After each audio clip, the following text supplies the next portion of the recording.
भगवान अल्लाह, खुदा, ईश आदि नाम एक ही शक्ति के हैं। वो कैसा है, कहां है, कैसे मिलता है, किसने देखा है?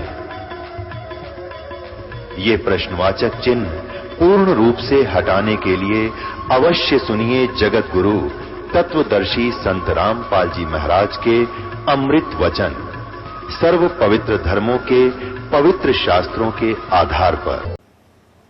जब परमात्मा सन 1398 में आकर के एक शिशु रूप धारण करके प्रकट हुए थे कबीर देव, और 120 वर्ष तक प्रभु रहे थे, सन 1518 तक। विक्रमी संवत 1455 से 1575 तक, अर्थात 120 वर्ष प्रभु ने ऐसे एक बालक रूप धारण करके धीरे धीरे एक मनुष्य के, एक सिंपल मैन की भूमिका की, और साथ में अपने तत्व ज्ञान का प्रचार किया। वे प्रसिद्ध कवि कहलाए और वो ही जगत गुरु थे, वे ही तत्वदर्शी संत की भूमिका कर रहे थे, और वो परमात्मा पूर्ण ब्रह्म तो है ही है। उन्होंने ये रोल, एक दास की भूमिका भी उन्होंने करके दिखाई कबीर परमेश्वर जी ने, कि आने वाले समय में मेरे अनुयायी मेरी समर्थता को जानकर अभिमानी ना हो जाए, क्योंकि अभिमान परमात्मा को कति पसंद नहीं। और जो बात परमात्मा को पसंद नहीं और हम करेंगे तो हम भक्त नहीं, हमारी भक्ति नहीं चल सकती। तो हमने, जब हम भक्त हैं, अर्थात हमने इस परमात्मा पाने वाले विद्यालय में प्रवेश पाया है, तो हम भक्त हैं, अर्थात स्टूडेंट हैं। और विद्यार्थी अपने विद्यालय के नियमों के अंतर्गत चलता है। अब कोई अध्यापकों से आकड़ पाड़े, उन तो उल्टा सुल्टा बोला किसी अच्छे अधिकारी का बेटा होकर, तो वो बच्चा पढ़ेगा नहीं, अपना जीवन व्यर्थ कर जाएगा। चाहे प्रधानमंत्री का भी पुत्र है और उस स्कूल विद्यालय में जाता है, तो उसने विद्यार्थी की तरह रहना ही होगा, और अध्यापक के हर नियम का, हर आज्ञा का पालन करके अपना जीवन सफल करना होगा। इसी प्रकार हम चाहे परमात्मा पूर्ण ब्रह्म के अनुयायी बन जाते हैं, और यदि हम फिर अभिमान करते हैं, अहंकार करते हैं, अन्य देव देवताओं के साथ हम उनको अभद्र बातें करते हैं, तो भी परमात्मा को पसंद नहीं होगी, क्योंकि हम पतिव्रता पद से गिर जाएंगे। जैसे पतिव्रता किसे कहते हैं? जो पत्नी, जो लड़की अपने पति के साथ साथ अपने पति को तो पूज्य मानती है, और उसके परिवार में जैसे जेठ है, जेठानी है, देवर है, देवरानी है, सास ससुर है, ननंद है बड़ी छोटी, या और कोई संबंधी हैं, उन सबको आदर देती है, सत्कार करती है, विनम्रता से बोलती है, सभ्यता से पेश आती है, तो वो पतिव्रता है। यदि वो केवल अपने पति से ही अच्छी तरह व्यवहार करती है, दूसरों के साथ अभद्र बोलती है, ठीक व्यवहार नहीं करती है, तो वह तो कड़ियारी है, वो पतिव्रता नहीं है। तो कहने का भाव यह है कि हमने पतिव्रता पद पर चल कर के अपने जीवन को सफल करना है। तो हम अपने कबीर परमेश्वर, अर्थात अपने पति, कुल मालिक, वो तो हमारे लिए पूज्य है। बाकी अन्य जैसे ब्रह्मा जी, विष्णु जी, शिव जी, रजगुण ब्रह्मा जी, सद्गुण विष्णु जी, सप्तम गुण शिव जी, और ब्रह्म पर ब्रह्म, ये हमारे आदरणीय हैं पर पूज्य नहीं हैं। अब संकेत बहुत होता है समझदार के लिए। इस प्रकार हमने प्रत्येक, फिर हमारे जो भाई बहन हैं, मनुष्य हैं, यहाँ के जो भी कोई व्यक्ति हैं, वो हमारे लिए आदरणीय हैं, उनसे भी हमने अच्छी तरह एक विनम्रता के साथ रहना है। यदि हम अभिमान करेंगे जरा सा भी किसी प्रकार का, तो प्रभु दूर हो जाएगा। और जब भगवान हमसे दूर हो गया, तो फिर हम भगत किसे, फिर हम भगत कैसे हैं? भगत नहीं। तो इस प्रकार परमात्मा ने एक साधारण, एक अच्छे दास की भूमिका भी हमें करके दिखाई, ताकि आने वाले समय में एक परमात्मा होते हुए अपने आप को दास बोलता है, तो हम 2 कौड़ी के जीव अपने आप को साफ बोलना, अपने आप को ये बोलें तो हमने शर्म आनी चाहिए जो हम परमात्मा के अनुयायी हैं। तो वो इसलिए उन्होंने हमें ये सिखाया है कि तुम विनम्र बनो। विनम्र प्राणी के निकट प्रभु आता है, अभिमानी के निकट कभी नहीं ना आया ना आवेगा। तो अपना जीवन भी और अपनी भक्ति भी नष्ट कर जाएगा जो अभिमान करेगा। इस प्रकार वो परमात्मा स्वयं आते हैं। वो परमात्मा आकर के यथार्थ ज्ञान, तत्व ज्ञान और यथार्थ भक्ति विधि स्वयं ही बताते हैं। क्या बताते हैं कि जैसे पवित्र चारों वेद यजुर्वेद, ऋग्वेद, सामवेद और अथर्ववेद, ये 4 वेद वेल नोन है, सुप्रसिद्ध है। और 5वां वेद है जो सवसम वेद है, जो परमात्मा की वाणी है, वो उससे कोई परिचित नहीं है। उसको तो एक लाल को कौड़ी समझकर और कूड़ेदान में डाल रखा था। अब वो 5वां जो वेद है उन 4 वेदों और सभी सदग्रंथों की मूल की है, मूल मुख्य चाबी है। उसके अंदर हर प्रकार का ज्ञान है। वो कबीर परमेश्वर उस सच्चिदानंद घन की वाणी है जिसको तत्व ज्ञान कहते हैं। उसमें पूर्ण परमात्मा के पाने की विधि है।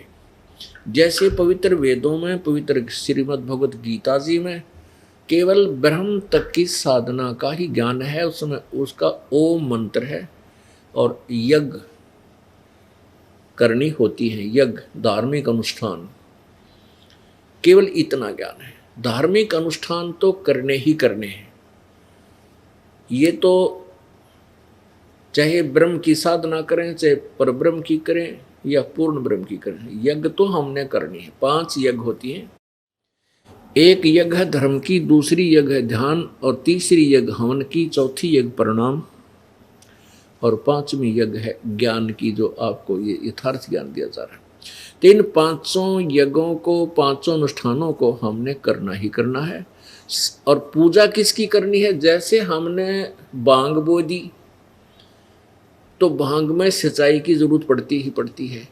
किसी ने कीकर बीज ली तो कीकर में भी, बबूल में भी सिंचाई की आवश्यकता पड़ती है, उसकी सिंचाई करनी पड़ती है, तभी वो बड़ी होती है। इसी प्रकार हमने आम के पौधे को लगाया, उसकी सिंचाई भी करनी है, तो आम के पौधे से तो आम का पेड़ बनकर उसमें मीठे फल लगेंगे। और यदि हमने बबूल की सिंचाई की, बबूल बड़ा होगा, फिर उसके कांटे लगेंगे। ठीक इसी प्रकार हमने जिस भी इष्ट की साधना करनी है, क्योंकि ब्रह्म से इष्ट प्रारंभ होते हैं। कोई ब्रह्म को इष्ट मानकर पूजता है, और कोई परब्रह्म को, और कोई पूर्ण ब्रह्म को। तो हमने पूर्ण ब्रह्म को इष्ट मानकर पूजेंगे तो हमें आम का पेड़ हमारा समझो प्रफुल्लित होगा। आम का पौधा है। और अन्य उपासना है वो बबूल है। अब जैसे आपने सुबह के सत्संग में सुना कि गीता ज्ञान दाता कहता है 8वें अध्याय के 13वें श्लोक में, ओम इति एक अक्षरम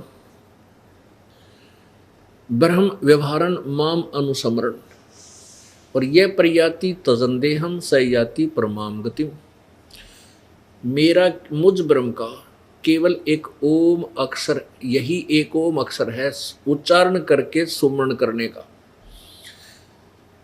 और इसका सुमरण, प्राण त्याग कर जब प्राणी जाता है, शरीर छोड़कर जाता है, तो शरीर त्याग कर जाते समय यानी अंतिम श्वास तक इसका स्मरण करता हुआ शरीर छोड़ जाता है, वो परम गति, मेरे वाली परम गति को प्राप्त होता है। फिर उस पूर्ण परमात्मा, परम अक्षर ब्रह्म यानी सच्चिदानंद घन परमात्मा की पूजा के लिए उसने ऑप्शन छोड़ दिया गीता जी अध्याय नंबर 4 के श्लोक 34 में, कि उस तत्वदर्शी संत की खोज कर, उस तत्व ज्ञान को तत्वदर्शी संतों के पास जाकर समझ, उनको दंडवत प्रणाम करने से और कपट छोड़कर निष्कपट भाव से प्रार्थना करने से वो तत्वदर्शी संत आपको उस पूर्ण परमात्मा के पाने की विधि बताएंगे। तो उसके लिए 17वें अध्याय के 23वें श्लोक में कहा है गीता जी में कि उस पूर्ण परमात्मा सच्चिदानंद घन परमात्मा की भक्ति का ओम तत्सत ये निर्देश है उसके जाप करने का। अब इसमें ओम शब्द जो है ये ब्रह्म का है, जो गीता जी अध्याय नंबर 8 के श्लोक 13 में स्पष्ट किया इसने कि ये मेरा मंत्र है। और तत् ये परब्रह्म का और सत उस पूर्ण ब्रह्म का। ये तत् सांकेतिक है, तत् सत ओम तत्सत ये कोई जाप नहीं है। ओम और तत् शब्द ये और मंत्र ये दास बताएगा। उन दोनों के मिल जाने से एक सतनाम बनता है, एक सतनाम बनता है ओम और दूसरा तत् जो सांकेतिक है। इन दोनों को वे श्वास उस श्वास से सिमरण करना होता है, ये सतनाम बनता है। और तीसरा जो सत शब्द है, सत ओम तत्सत, तो वो तीसरा सार नाम है, वो भी दास बताएगा, वो कोई और मंत्र है। तो परमात्मा क्या बताते हैं कि यहाँ केवल ओम नाम के जाप तक सीमित थे। चारों वेदों में गीता जी में केवल ओम मंत्र है जो यहाँ की साधना का प्रमुख मंत्र है। ये ब्रह्म तक का है। और ब्रह्म की साधना करने से गीता ज्ञान दाता अर्थात ब्रह्म कह रहा है कि अर्जुन चौथे अध्याय के 5वें श्लोक में गीता जी में कि तेरे और मेरे बहुत जन्म हो चुके, तू नहीं जानता मैं जानता हूं। इससे सिद्ध है कि ये गीता ज्ञान दाता भी नासवान है, इसकी साधना से भी जन्म मृत्यु समाप्त नहीं हो सकता। इसलिए गीता ज्ञान दाता ने 15वें अध्याय के 4थे श्लोक में कहा है कि जब तुझे तत्व ज्ञान की प्राप्ति हो जाए, उस तत्व ज्ञान के द्वारा सर्व ज्ञान को समझ कर इस अज्ञान रूपी अंधकार को उस तत्व ज्ञान से काट कर उसके पश्चात उस परम पद परमेश्वर की, उस परमेश्वर के परम पद की खोज करनी चाहिए, जहाँ जाने के बाद फिर लौटकर संसार में प्राणी नहीं आते, और जिस परमेश्वर ने सब ब्रह्मांडों की रचना की है।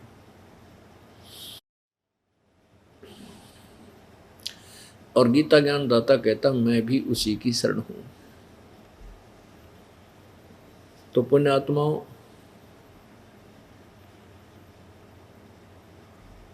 परमेश्वर ने आकर के हमें उस यथार्थ ज्ञान को हमें प्रदान किया है। क्या बताते हैं कबीर, परमेश्वर की वाणी के अतिरिक्त आपको किसी संत की, कबीर साहब की वाणी के बाद सन 1398 के बाद और उसके बाद तो चाहे किसी ने चोरी चारी करके वो मंत्र किसी संत से ले लिया हो, कबीर साहब के हंस से, अब बाद में चाहे वो कम में बात बना ले, पर उनको वो अधिकारी भी नहीं उस मंत्र के देने के। क्या बताते हैं, कई पंथ सोहम नाम देते हैं, ये किसी ग्रंथ में नहीं है। वो कहाँ से लाए? घर की दुकान बना रहे हैं। तो परमात्मा कहते हैं सो हम शब्द हम जग में लाए, सार शब्द हम गुप्त छुपाए। सोहम शब्द हम ही ने प्रकट किया है, और सार नाम जो है फिर भी हमने गुप्त रखा हुआ है। पुण्यात्माओं, 3 मंत्र के जाप से मोक्ष होगा। जैसे हमने हैंडपंप लगाना है, हैंडपंप लगाने का जो बोकी मारते हैं, एक पाइप के साथ मार मार के मिट्टी बाहर डालते हैं, फिर पाइप लोअर करते हैं, उसमें पाइप नीचे सरकाते रहते हैं हैंडपंप की, नलके की। अब जो सतनाम है इसको तो समझो, सतनाम जो है ये तो 2 मंत्र का जाप है, श्वास उश्वास से इसकी बोकी लगती है। तो ये सतनाम ने क्या काम करना है कि वो जैसे हैंडपंप लाने वाला पाइप पानी तक पहुंचा देता है और बता देता है कि यहाँ पानी मीठा आ चुका है, यहाँ पर्याप्त मात्रा में जल है। और फिर अब वो काम सतनाम ने तो इतना कर दिया कि वहाँ तक पहुँचा दिया। अब फिर वो जो सारनाम का काम होगा, सारनाम क्या होगा कि उस हैंडपंप के ऊपर फिर वो मशीन लगाई जाएगी, मोटर लगाई जाएगी, वो मशीन लगाई जाएगी ऊपर वाली, और जिसको हाथ से भी चलाते हैं। जब तक वो ऊपर वाली मशीन नहीं लगेगी, ऊपर वाला सिस्टम नहीं लगेगा, केवल वो पाइप से भी पानी नहीं मिलेगा। अब कोई सतनाम तक भी नाम प्राप्त किसी को हुआ है, सारनाम मिला नहीं, तो वो भी अधूरा काम है उसका। अब फिर सारनाम क्या है, वो हैंडपंप के ऊपर मशीन लगेगी और फिर वो श्वास सिमरन रूपी वो हैंडल हिलाया जाएगा और पानी फिर तरड़ तरड़ पानी निकलेगा। तो ऐसे हमने उस परम पिता को पाना है। ये जिसकी सतनाम रूप के मंत्र की बोकी पूरी हो जाएंगी, अर्थात जिसकी सतनाम की कमाई पूरी हो जाएगी, तभी आपको सारनाम दिया जाएगा। उससे पहले आप प्रार्थना करते रहोगे तो आपको वो नाम नहीं दिया जाएगा, क्योंकि हैंडपंप लगाने वाला मैकेनिक मिस्त्री उस मालिक के कहने से मशीन हैंडपंप की नहीं लगाएगा जब तक वह स्वयं तो संतुष्ट नहीं होगा कि यहाँ पानी यानी उसका जो व्यवस्था है, अब पाइप वहाँ तक पहुँच चुकी है जहाँ ये पर्याप्त मात्रा में जल हमें दे सकता है। तो इसी प्रकार सतनाम के बाद आपको सारनाम दिया जाएगा, और सारनाम आपको उसी समय दिया जाएगा जिस समय आपकी कमाई पूरी हो चुकी होगी, ताकि आपको लाभ मिल सके। तो ये है 3 मंत्र का जाप उस परम पिता परमेश्वर को पाने का, सतलोक जाने का, पूर्ण मोक्ष करवाने का, जिससे फिर कभी जन्म मृत्यु नहीं होगी। उस परम पिता परमेश्वर कबीर देव ने हमें आकर के ये यथार्थ ज्ञान दिया। आज से 600 वर्ष पहले पूरा भगत समाज, मानव समाज अशिक्षित था और शिक्षा ग्रहण करने का केवल एक वर्ग को ही अधिकार था, जिसको ब्राह्मण कहा करते, क्योंकि ये 4 वर्ण बनाए गए थे, ब्राह्मण, अक्षत्रिय, वैश्य और शूद्र। तो ब्राह्मणों को केवल शिक्षा ग्रहण करने का अधिकार दिया गया था कि वह शिक्षा ग्रहण करें और अन्य को फिर वेद और सदग्रंथों को पढ़कर सुनावें। इसी का यही आधार कलयुग में चलता आ रहा है। और जिन्होंने इन सदग्रंथों को, गीता जी को, वेदों को, पुराणों को उन ब्राह्मणों ने पढ़ा जो संस्कृत जानते थे, उनको ये तत्व ज्ञान नहीं था, तो वो सदग्रंथों को समझ नहीं सके। और परमेश्वर कबीर जी ने जो सच्चाई बताई, आज से 600 वर्ष पहले बताई परमात्मा ने, कि ब्रह्मा विष्णु महेश अजर अमर नहीं है, इनकी जन्म मृत्यु होती है, ये समर्थ शक्ति नहीं है, इनके माता पिता हैं। और आप सभी ब्राह्मण वर्ग यही ढंडोरा पीट रहे हो कि ब्रह्मा विष्णु महेश अजरो अमर हैं, मृत्युंजय, कालज्य, सर्वेश्वर, महेश्वर, सर्व के पूज्य यही हैं, इनके कोई माता पिता नहीं है, सर्व सृष्टि रचनहार हैं। तो ये सिद्धांत तुमने मन गढ़ंत बना रखा है, ये इन भगवानों की शक्ति नहीं है। इसी बात से परमेश्वर कबीर जी के साथ उन नकली गुरुओं का, नकली ऋषि महर्षियों का बहुत विवाद चला। उस समय तो वो नकली संत गुरु सफल हो गए, परमात्मा के साथ विरोध करके जनसाधारण को यथार्थ ज्ञान से दूर रखने में वो सफल हुए, क्योंकि जनसाधारण शिक्षित नहीं था। अब वर्तमान में जनसाधारण शिक्षित हो गया है, और वही सद्गुण जिनको हम यथार्थ ज्ञान युक्त मानते हैं वो हमारे पास विद्यमान है।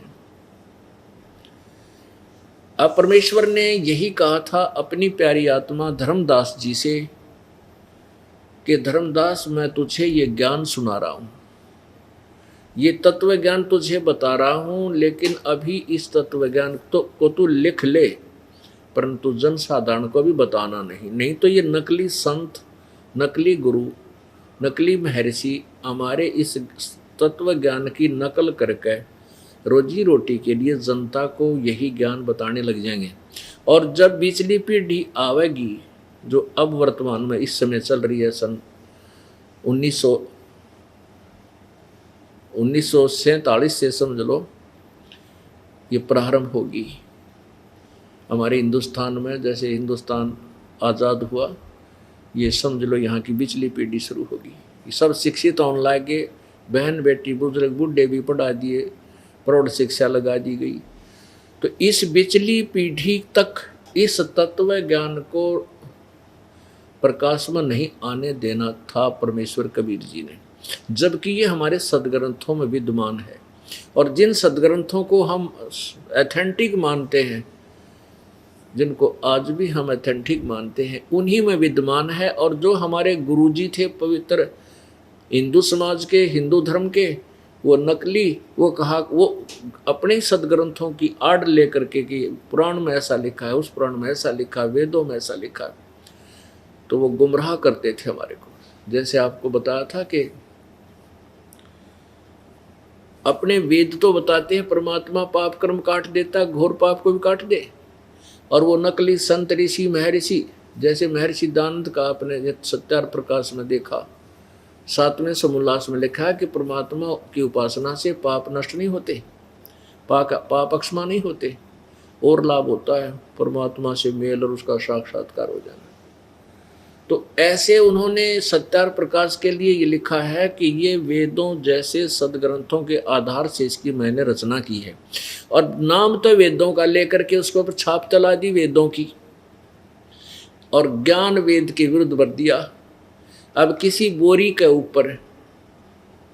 ऊपर लिख रखा है खांड बुरा, और अंदर गधे की लीद भर रखी हो, तो उसने खोल कर देखेंगे तभी तो पता चलेगा बुरा है या के सांग से इसमें।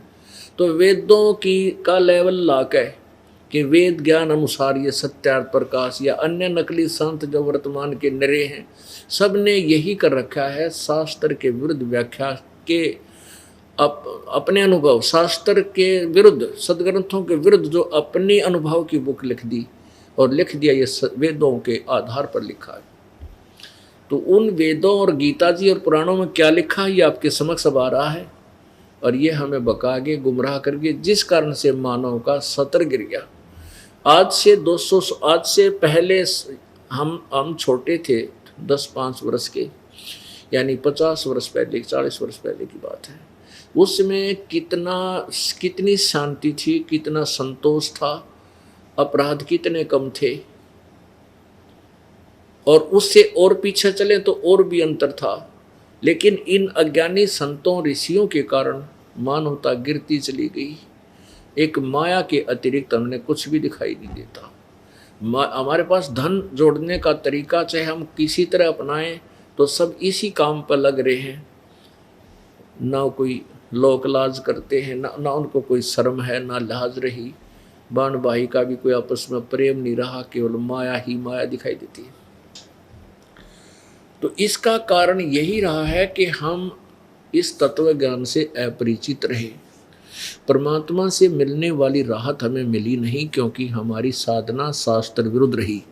श्रीमद् भगवत गीता जी अध्याय नंबर 16 के श्लोक 23 में कहा कि जो शास्त्र विधि को त्याग कर मनमाना आचरण अर्थात मनमानी पूजा करते हैं, उनको न तो कोई सुख होता है, न उनको कोई सिद्धि प्राप्त होती है, न उनको कोई गति होती है। और इन 3 वस्तुओं के लिए ही हम परमात्मा की भक्ति करते हैं। तो तीनों ही हमें मिलनी नहीं, तो इसलिए हमारी शास्त्र विरुद्ध साधना यूजलेस है, वो नहीं करनी चाहिए। और हम सब ये दास ने देखा कि सभी पूरा हिंदू समाज शास्त्र विधि को त्याग कर मनमाना आचरण कर रहा है। कोई किसी प्रकार से पूजा करता है, कोई किसी प्रकार से करता है।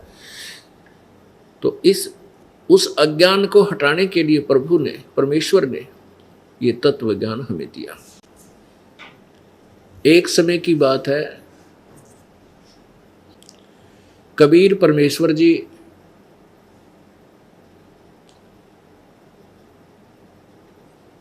सत्संग किया करते थे, और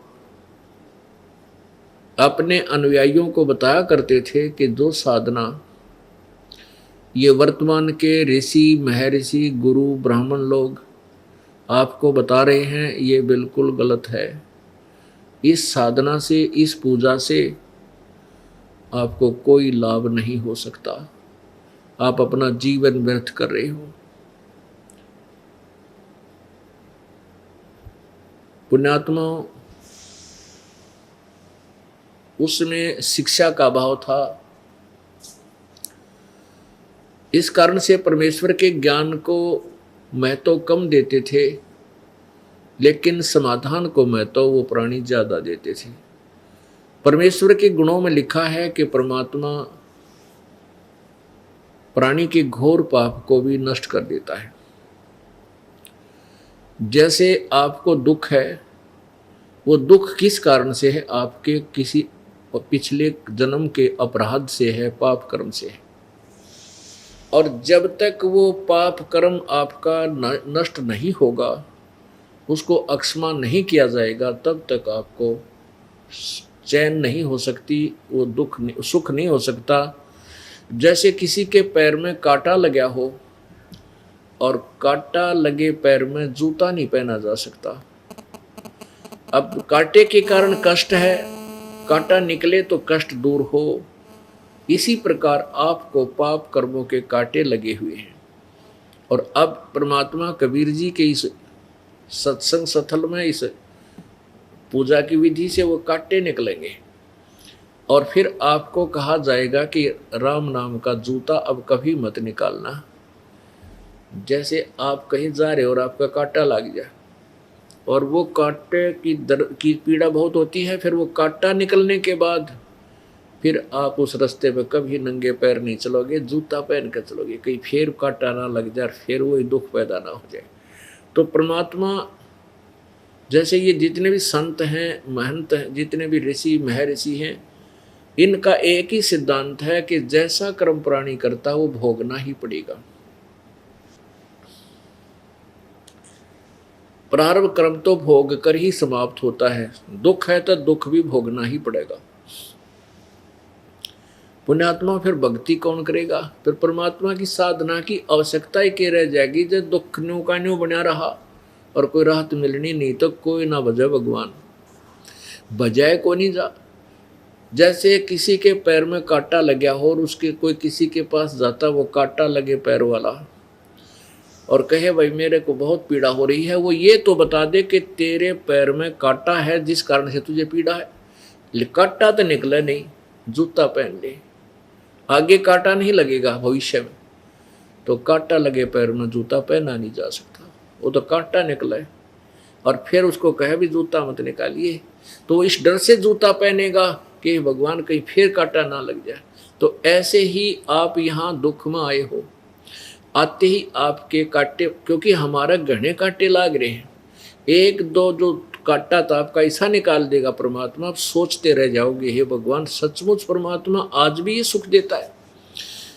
लेकिन हमारा कांटे घने लागे, इन अज्ञानी संतों ऋषियों के आधार से हम साधना करते कर करके अपने कर्म ही बिगाड़ चुके हैं और हमें ईश्वरीय शक्ति का लाभ मिलना कति बंद हो गया, और इसलिए दुख पर दुख आ रहे हैं। तो हमारा जो कांटा निकलेगा, परमात्मा कबीर जी फिर आपके इस पाप रूपी कर्म के कांटे को काट कर सुख देना शुरू करेंगे। फिर धीरे धीरे आपको पूर्ण लाभ मिलेगा। अब परमात्मा कबीर जी चाहते तो 1 सेकंड में आपको सबको स्वस्थ कर सकते हैं, और पहले प्रभु ने करके देखा था जब 600 साल पहले आए थे।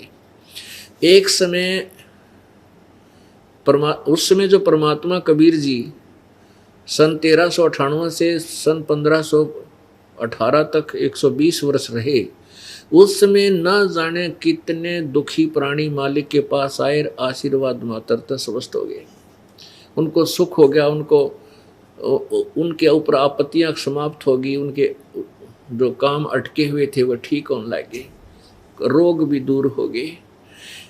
तो उस समय परमात्मा ने करके देखा इस एक्सपेरिमेंट को एक बार कबीर जी की महिमा सुनकर और 15-20 की संख्या में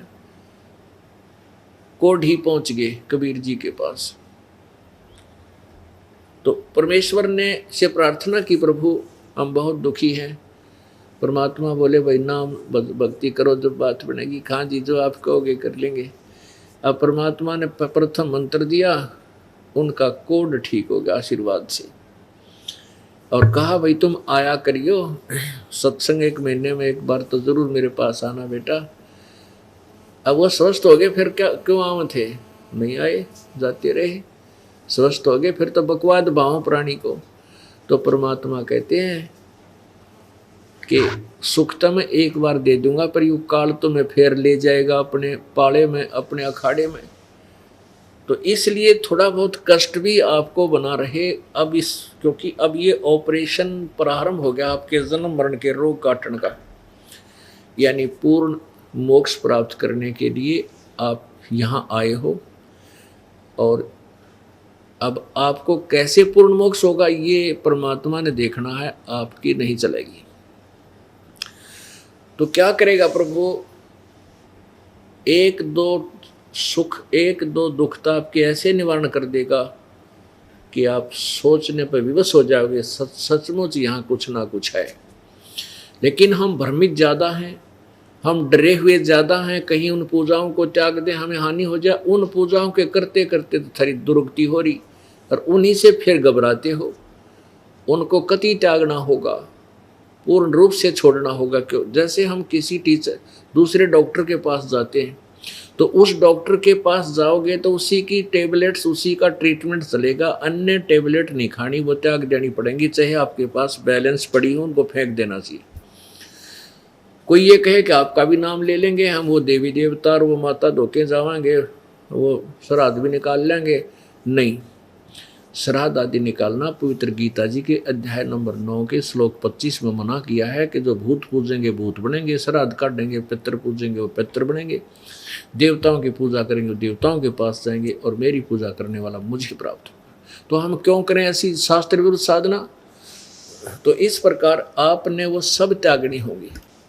तो जैसे आपको 1-2 सुख ऐसा मिलेगा कि आप बहुत ही महसूस करोगे कि सचमुच बहुत दया होगी, और फिर आपको विधि बताई जाएगी कि अपने पैरों पर खड़े हो।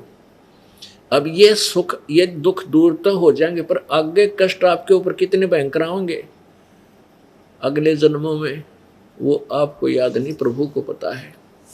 तो इसलिए परमेश्वर अपने हिसाब से आपके दुखों का निवारण करेगा। आपको मैं बार बार कहता है ये दास कि हमारा नाम लेने से पहले पूरा ज्ञान समझो। हमारे परमेश्वर कबीर जी का उद्देश्य है आपको काल के जाल से निकालना, और आप भी इसी उद्देश्य से यहाँ आते हो। तो आप हमारे अनुयायी हो, और केवल आप धन प्राप्ति करने, पुत्र प्राप्ति करने या कोई और छोटे मोटे कष्ट निवारण करने तक सीमित आपकी बुद्धि, तो फिर आप यहाँ के अनुयायी नहीं हो। ठीक है, जैसा करोगे वैसा फल आपको परमात्मा अवश्य देगा। जब हमने जन्म और मृत्यु का रोग कटवाना है, ये परमात्मा का ऑपरेशन थिएटर है, परमात्मा का हॉस्पिटल है। अब तो जैसे मरीज जब हॉस्पिटल में एडमिट हो जाता है रोगी, तो फिर डॉक्टर ने देखना उसको कितनी ग्लूकोज चढ़ानी है, कब ऑपरेशन करना है, या कितना क्या करना है। तो मरीज की नहीं चलेगी वहाँ। तो यहाँ आप मरीज हो, रोगी हो, कौन से रोग के, जन्म और मृत्यु के। और ये दास उस परम पिता का डॉक्टर है, परम पिता के इस हॉस्पिटल का। अब जो भी आपके साथ जो भी दुख निवारण करना होगा वो होगा, और अभी नहीं करना है उसको नहीं करेंगे। जैसे आपके पेट में दर्द है और उधर से कोई ऐसा चोट लगी है कि खून निकल रहा है, तो डॉक्टर उस पेट के दर्द में पाछे देखेगा, पहले वो ब्लड बंद करेगा, ऑपरेशन उसका करेगा, और फिर बाद में चाहे रोगी चा करें जाओ उसको पाद में देखेगा। तो ऐसे ही इस आप यहाँ आओगे, आपने तो अपना एक कष्ट दिखा है और परमेश्वर ने आपके जीवन में आने वाले समय में कहाँ आपकी कहीं मृत्यु ना कर दे, यो काल आपसे ऐसे पुण्य करवाएगा, ऐसे आपसे विधि करके उस पुण्य को वहाँ अड़ावेगा जा करके जहाँ तेरी मृत्यु होनी हो। और आपको और कष्ट, जिसको आप भारी कष्ट मान रहे हो वो सकता है कुछ दिन लेट आपके ठीक करेगा, देर से करेगा। ये हमने नहीं पता, परमेश्वर कबीर जी को ज्ञान है। तो वो जो भी ऑपरेशन कर रहा है, आपका कोई कष्ट निवारण नहीं हो रहा है, हो सकता परमात्मा आपके, और आप पुण्य भी कर रहे हो, दान भी कर रहे हो, पाठ भी करवा रहे हो और भक्ति भी कर रहे हो, और फिर भी वो कष्ट आपका निवारण नहीं हो रहा, तो परमात्मा आप कुछ तो अपनी तो कोटे से कर ही रहा है, लेकिन आपके भी पुण्य और भक्ति को वहाँ अड़ाएगा जहाँ आपका जीवन खत्म होना हो, जिसका ऐसे कोई निकट और ज़्यादा भयंकर चोट लगनी हो, यानी मृत्यु ही प्राप्त होनी हो, उसको टालने के लिए जिन दुखों को आप दुख मान रहे हो उसको अभी निवारण नहीं करेगा, क्योंकि आपको जीवन दान देगा प्रभु। जीवन, अगर आपका जीवन ही इतना है रह गया और आपने भक्ति ठीक से की नहीं, नाम नूम तोड़ दिया, तो आपको आपकी मृत्यु हो जाएगी, फिर क्या मिला? कुछ भी ना मिला। तो इसलिए परमात्मा जो करेगा वो सही करेगा। अब क्या बताते हैं, सुख के माथे सिला पड़ो, जो नाम हृदय से जावे, बलिहारी उस दुख के जो पल पल नाम रटावे। परमेश्वर हमें संकेत करते हैं कि ऐसे विचार बनाओ कि परमात्मा ऐसा सुख भी ना दिए जिसका आपकी याद भूल जा, आपकी शरण छूट जा।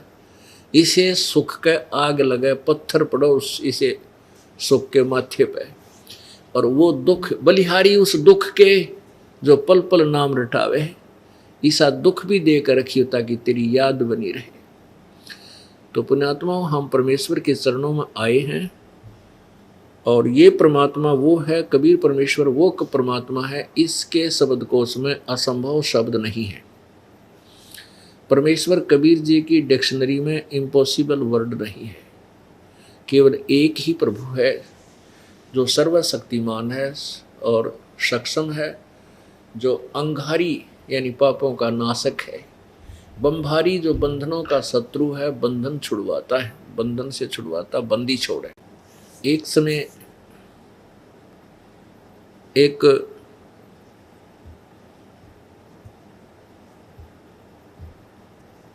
सर्वानंद नाम के एक बहुत बड़े विद्वान ब्राह्मण माने जाते थे, महर्षि कहलाते थे, महर्षि सर्वानंद। और वो इतने, सर्वानंद जी ने अब वेदों को, गीता जी को, पुराणों को घोट रखा था, उसका इतना अध्ययन कर रखा था कि वो अन्य जो ब्राह्मणों के साथ, ऋषियों के साथ शास्त्रार्थ करते थे तो उनको प्रश्न नंबर याद थे, वो तुरंत बता देता था। और एक बैल के ऊपर, बैल की कमर पे एक बड़ा सा थैला, जैसे गधे का थैला होता है, गधे के ऊपर रखते हैं, ऐसा एक थैला बनवा रखा था दोनों तरफ। उसमें सारे सदग्रंथों, वेदों को, गीता जी को, पुराण 18 पुराणों को और सबको साथ रखता था, महाभारत को। जहाँ भी शास्त्रार्थ होता था, कोई कहता था ऐसा नहीं है, तो तुरंत निकाल कर दिखा देता था। और वो इसी आधार से उसने सभी ब्राह्मणों को पराजित कर दिया था, और बड़ा बोलबाला था उसका। उस सर्वानंद की माता जी का नाम शारदा रानी था। वो पंडितानी थी, शारदा पंडितानी, यानी जाति से पंडितानी। उसको बहुत भयंकर पीड़ा थी, ऐसी परेशानी थी, ऐसा दुख था उसके शरीर में कि न खाया पिया जा रहा था, सारे शरीर में पीड़ा रहती थी। वैद्यों से इलाज करवा लिया, कोई लाभ नहीं हुआ। और अन्य गुरुओं से, संतों से, ब्राह्मणों से भी जंतर मंतर करवा लिए, कोई लाभ नहीं हुआ। सभी ऋषियों ने, गुरुओं ने पहले तो बताया कि आप ऐसे मंत्र कीजिए, ऐसे जाप कीजिए, इतना दान कीजिए, सब कुछ किया, फिर भी लाभ नहीं हुआ। तो अंत में उन्होंने यही कह दिया कि ये शारदा जी, ये जो दुख है तेरा, तेरे प्रारब्ध में लिखा है, और प्रारब्ध में लिखे हुए जो पाप कर्म दंड है वो भोगने से ही पूरा होगा, भोगना ही पड़ेगा, इसका कोई विकल्प नहीं। अब शारदा रानी बहुत वीक हो गई थी, कमजोर हो गई थी और पीड़ा से व्याकुल थी, रोती रहती थी और अपनी मृत्यु का इंतजार कर रही थी कि कब मृत्यु हो और इस दुख से पीछा छूटे, यो पाप मेरा समाप्त हो। परमेश्वर कबीर जी का एक ब्राह्मण शिष्य था। आज से 600 वर्ष पहले, 550 पौने 600 वर्ष पूर्व, ये छुआछूत चरम सीमा पर थी। एक ब्राह्मण बहुत ही दुखी था, उसके 2 पुत्र 2 पुत्रियां थी, पत्नी थी, सभी को तकलीफ थी, सभी किसी न किसी बीमारी से ग्रस्त थे, कोई मानसिक परेशानी थी किसी को, और कई प्रकार के दुख थे। उनके ट्रीटमेंट इलाज में वो कति निर्धन हो गया था। रिश्तेदार ब्राह्मणों ने भी उससे मुख मोड़ लिया था कि ये तो पैसे मांगने आता है। तो इस प्रकार से वो अति दुखी था। एक दिन उसको पता चला कि यहाँ एक जुलाहा जाति में कबीर नाम का एक भक्त संत है, क्योंकि परमेश्वर को हम भगत मान्या करते, जैसा भी किसी ने सुनाया। तो उससे पता चला कि वो उनके आशीर्वाद से दुख भी दूर हो जाते हैं और वित्तीय हालत भी ठीक हो जाती है। अब मरता क्या नहीं करता, एक तरफ तो ब्राह्मण, फिर उसने सारे परिवार के ऊपर कहर टूटा देखा भाई, फिर उसने लोक लाज त्याग दी और कबीर परमेश्वर के चरणों में जाके समर्पण किया, सारी दुख बताया कि प्रभु मैं ब्राह्मण जाति से हूँ, लेकिन आज मैं आपका दास बनकर आया हूँ, मैं महादुखी प्राणी हूँ, अब आप अंतिम स्थान हो मेरे, यदि आपसे मुझे राहत नहीं मिली तो मैं पूरे परिवार समेत विष खाकर मरूंगा और कोई विकल्प मेरे पास नहीं रहा। तो परमेश्वर ने कहा, परमात्मा कहते हैं, इस देही को देवा लोचे तू नर क्यों उकड़ाता है।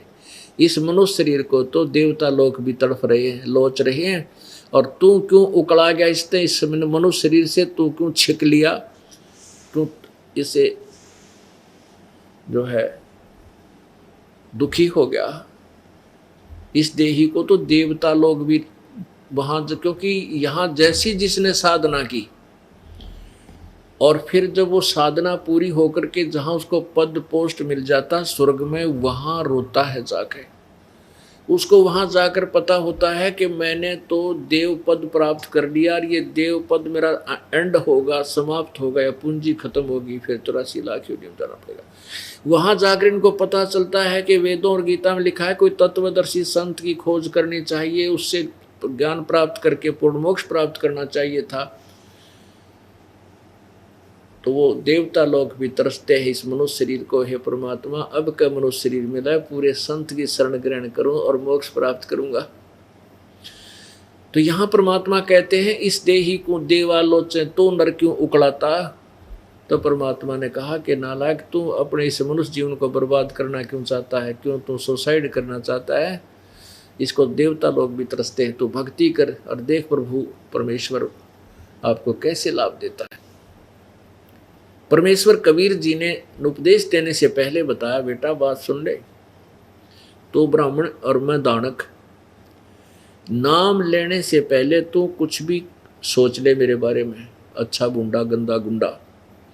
नाम लेने के बाद लोगों के कहने से तेरे मन में ये विक्षेप आ गया कि हमारे गुरुजी सचमुच तो दुल्हा है और मैं ब्राह्मण हूं, तो तुझे कोई लाभ नहीं मिलेगा। गुरु मानुष कर जानते वो नर कहिए अंध, वो दुखी संसार में आग गई यम के पंथ। तब वो क्योंकि वो तो कति अंत आ रहा था, तब उसने जात ना दिखती। जो आदमी के साथ ऐसी बूढ़ी बन जाती है, ये तो नखरे जब भाव, जब हम सुख का सांस ले रहे हैं तब ये बकवाद बाती हैं। पर हाथ जोड़ के करबद्ध होकर कहने लगा, परमात्मा आप मेरे पिता, मैं आपका बच्चा, बाढ़ में जाओ जात और पात, बाढ़ में जाओ संसार। उस संसार ने मुझे क्या दे दिया, रिश्तेदार भी मुंह मोड़ गए परमात्मा, मेरे पास और कोई विकल्प नहीं रहा मृत्यु के अतिरिक्त। तब परमेश्वर ने देखा कि अब या ठीक ठिकाना आ गया, ये उसको उपदेश दे दिया, आशीर्वाद दे दिया। तुरंत ही बच्चे स्वस्थ हो गए। धीरे धीरे एक आध बच्चा थोड़ा लेट स्वस्थ हुआ, ताकि परमात्मा चाहता है कि ये कहीं एकदम आंडी ना पाक जा, सारे सुख दे दूं, फिर वह बकवाद बावा इस प्राणी को। धीरे धीरे उसको 1, 2, 3 साल के अंदर पूर्ण लाभ हो गया और प्रत्येक काम में बरकत होने लगी।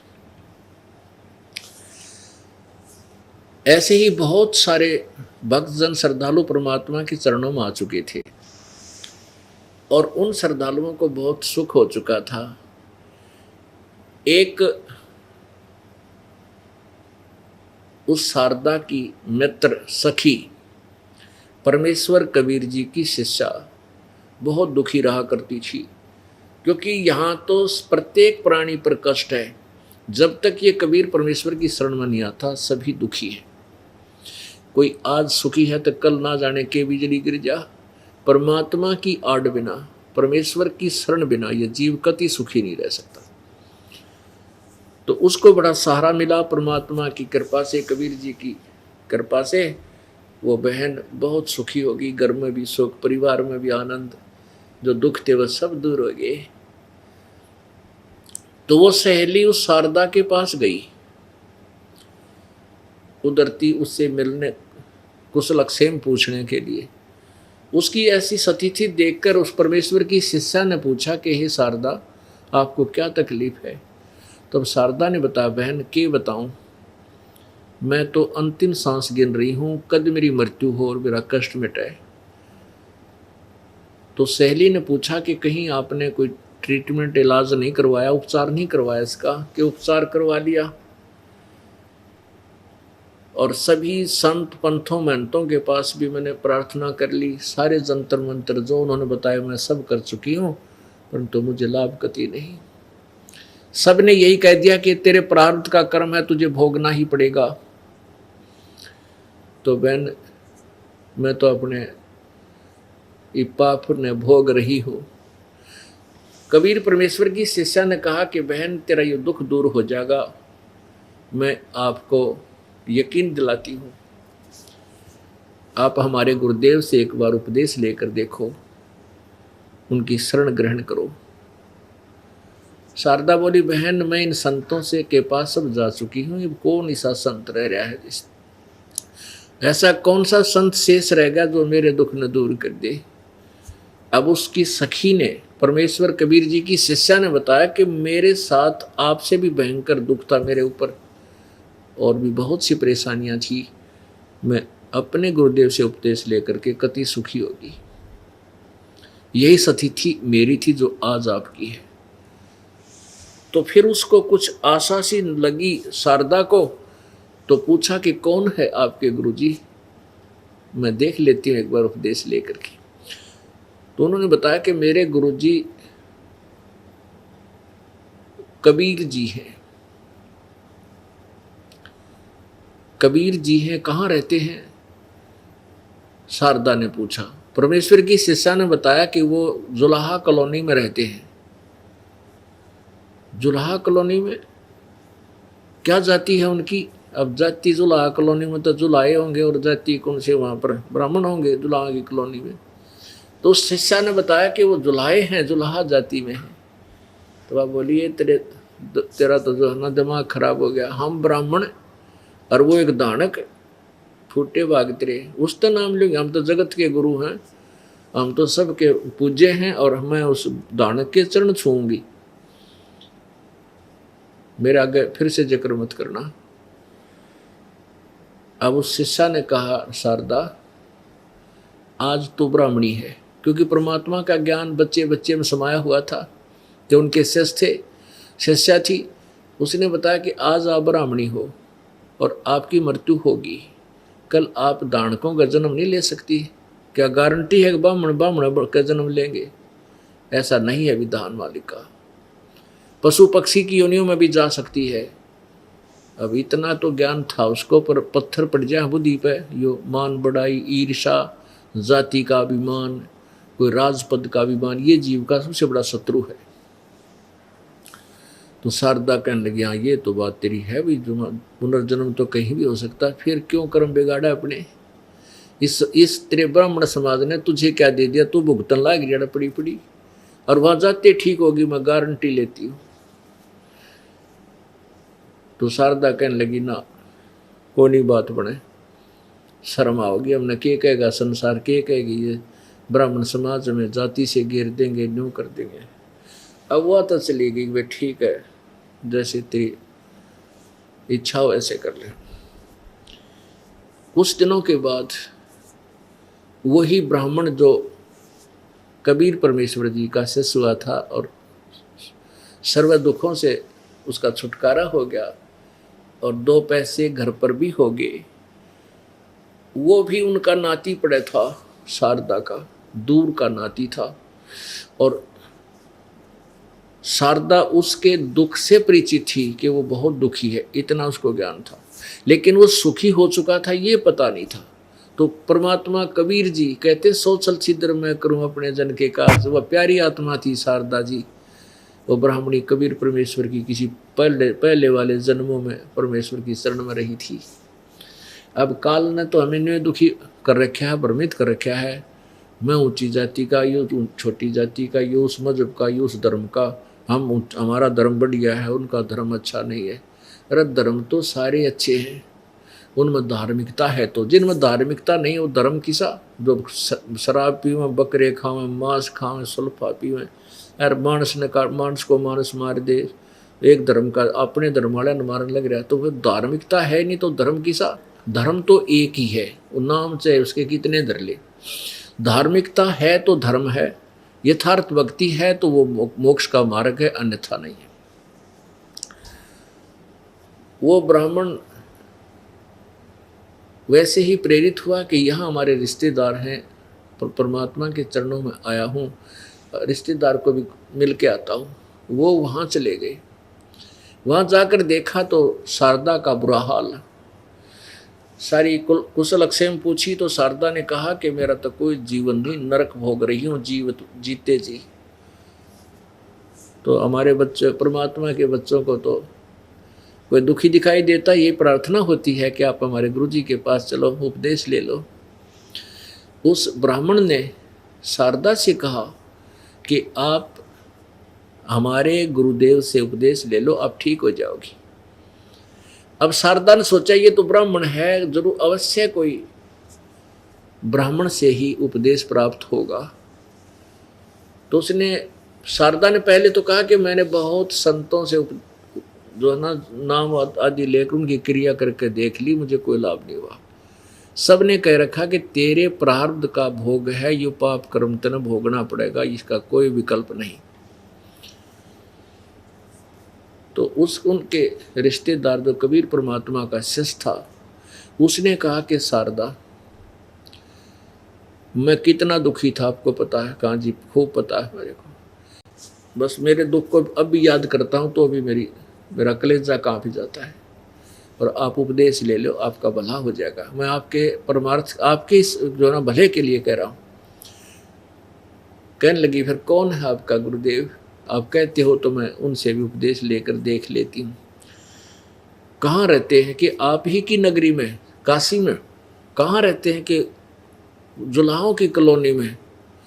क्या वो कबीर है? उसका रिश्तेदार बोला, हाँ वही, वो कबीर जी है। कहने लगी कि तू ब्राह्मण होकर अरे जुलाहे का उपदेश ले रहा, दानक के पैर पकड़े, इतना शर्म नहीं आती, और मुझे भी प्रेरित कर रहा है। हम ब्राह्मण, वो दानक जुलाहा। अब वो परमात्मा का जो शिष्य था वो कहने लगा, शारदा एक बात बता भगतनी, मैं कितना दुखी था, मेरे जितना दुखी संसार में कोई नहीं था, और मैंने आत्महत्या करने की सोच ली थी सपरिवार। एक ऐसे ही परमात्मा के भगत ने आकर मुझे बताया कि आप हमारे गुरुजी के पास चलो।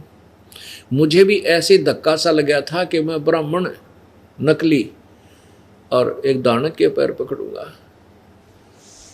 फिर उस भगत ने बताया कि भगवान, आप मानते हो परमात्मा किसी भी रूप में कहीं भी आ सकता है?